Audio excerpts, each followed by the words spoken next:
हिंदुस्तान के ports, airports, defence industry, ये सब जब आप अदानी को देते हो,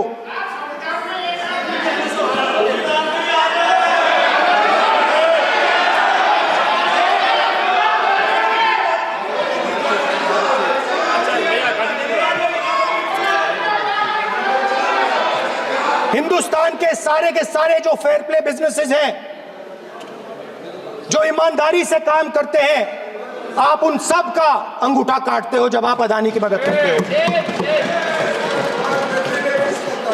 कॉन्स्टिट्यूशन में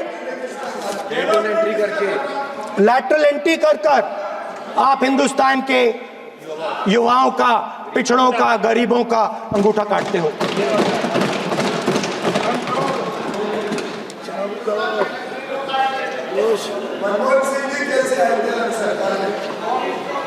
सर, स्पीकर सर, जैसे एकलव्य ने प्रैक्टिस की थी, वैसे ही हिंदुस्तान के युवा सुबह उठकर 4 बजे उठकर अलग अलग एग्जाम्स की तैयारी करते हैं। आपने देखा होगा,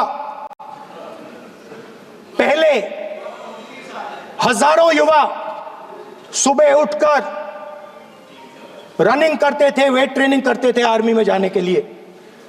जब आपने अग्निवीर लागू किया तो आपने उन युवाओं की उंगली काटी।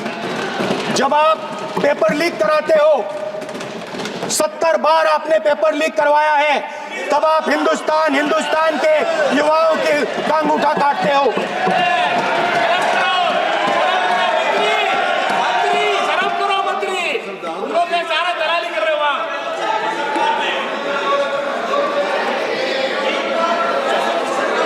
आज बाहर, दिल्ली के बाहर आपने किसानों पर टीयर गैस चलाया है, आपने किसानों पर लाठीचार्ज किया है।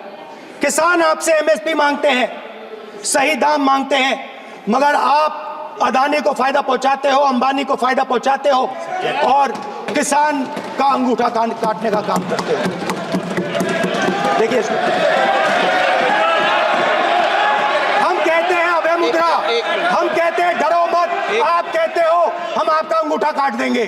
ये फर्क है। एक तरफ कौन सर बोले, मेरे कहना है कि हम एक मिनट प्लीज बैठिए, आप बैठिए, प्लीज बैठिए, आप बैठिए। आज हम भारत के संविधान की 75 वर्ष की गौरवशाली यात्रा कर रहे हैं और कर भाई ये चर्चा हुई थी कि हम संविधान की चर्चा करते समय उसकी उच्च कोटि की ये अपेक्षा है। आप स्पीकर सर, आप राष्ट्रपति नहीं है। कॉन्स्टिट्यूशन में कहीं नहीं लिखा है कि मोनोपोली होनी चाहिए। कॉन्स्टिट्यूशन में कहीं नहीं लिखा है कि पेपर लीक होना चाहिए।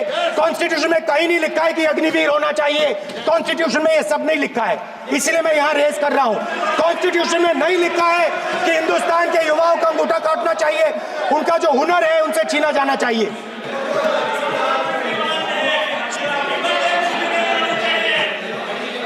बैठे कर रहे हैं सर, 5 बजे हम भी बैठे करेंगे। अब कुछ नहीं बोलना है उसको।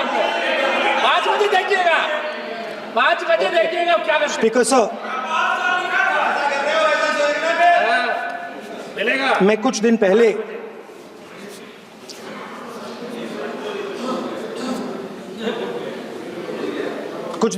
मैं हाथरस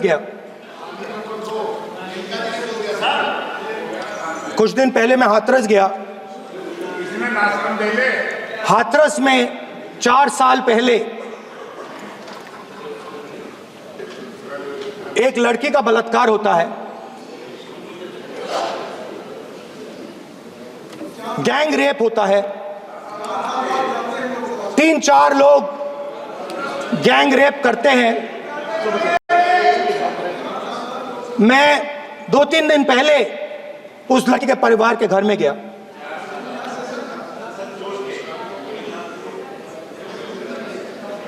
जिन्होंने गैंग रेप किया वो बाहर घूम रहे हैं और लड़की का परिवार अपने घर में बंद है। लड़की का परिवार बाहर नहीं जा सकता है। जो अपराधी हैं वो उनको रोज धमकाते हैं और वो बाहर घूमते हैं।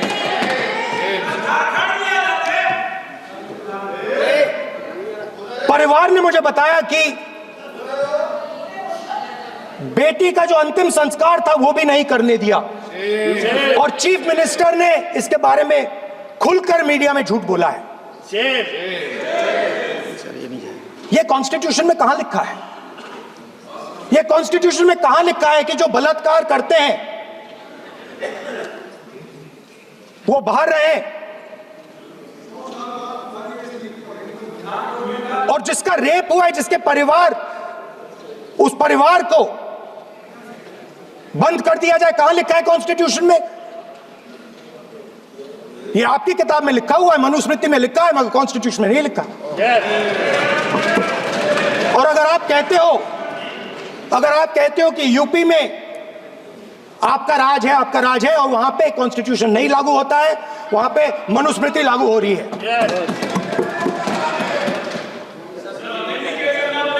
परिवार ने मुझे कहा कि यूपी की सरकार ने उन्हें वायदा किया था, कहा था कि हम आपका रिलोकेशन करेंगे, आपको कहीं और रहने की जमीन देंगे।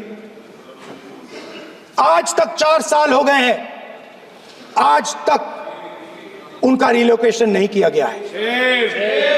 और हर रोज उन्होंने मुझे फोटो दिखाई, वो बाहर निकलते हैं और जिन्होंने बलात्कार किया वो धमकाते हैं उनको। तो मैं इस हाउस में कहना चाहता हूं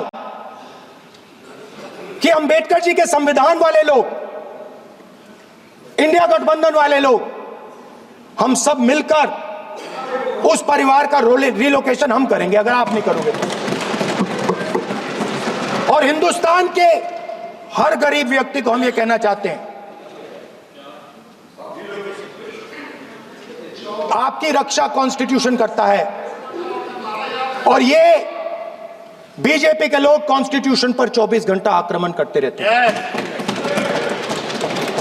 कॉन्स्टिट्यूशन में लिखा है, prohibition of discrimination on grounds of religion, race, caste, sex और place of birth. The state shall not discriminate against any citizen on grounds only of religion, race, caste, sex, place of birth, or any of them.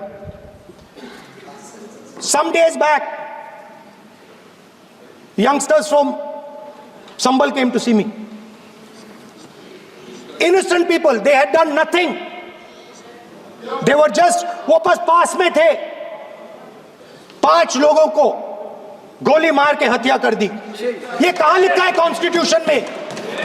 ये कहां लिखा है constitution में? तो लिखा है prohibition of discrimination of grounds of religion.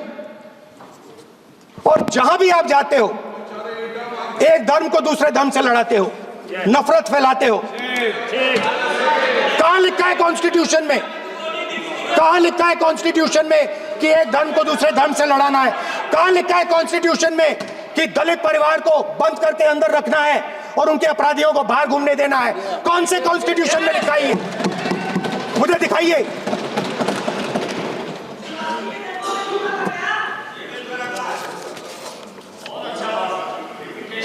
Speaker साहब,